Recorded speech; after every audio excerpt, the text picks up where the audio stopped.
Il y a une autre page du dossier SACLIC qui a été tournée aujourd'hui. On a remercié le PDG de la SAC. PDG qui est entré en poste en 2023, en plein cœur de la tourmente. Puis j'aimerais vraiment ça vous dire que je suis une experte dans le dossier du fiasco, cette ligne de com. SACLIC, mais c'est pas le cas pour une raison assez simple. À chaque fois que je m'embarque dans la lecture d'un article sur l'actu de ce dossier-là, je suis tout le temps pleine de bonne volonté. Puis le chiffre de base qui avait été budgété pour cette plateforme-là me revient en tête. On était dans les 618 millions, je pense. Ça varie un petit peu selon les sources, mais 618 millions.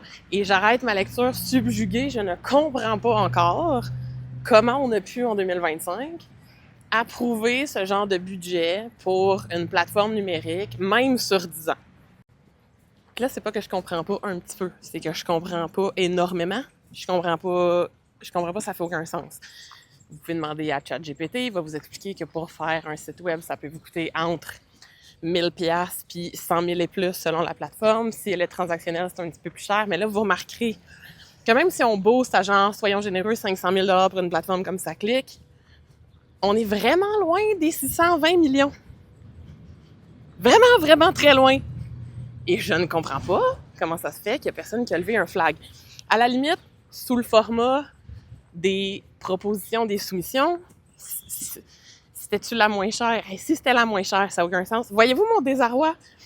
Je serais vraiment curieuse d'avoir le input des programmeurs ou des agences. Je pense, entre autres, je vais plugger des noms, là, mais le monde chez ByteSize, mon ami Jean-François Durocher, entre autres. J'aimerais savoir votre input, tous les programmeurs, sur comment on explique ce genre de montant-là, même si c'est des frais de contribuables ou de consultation. Je comprends pas, je ne comprends pas.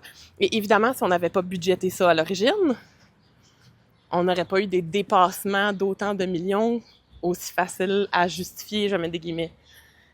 Bref, on a un problème en ce moment. Puis on parle beaucoup du dépassement de coûts, mais je trouve qu'on parle très, très peu de comment ça se fait qu'on a approuvé ça en partant. Ce montant-là de 618 millions de dollars.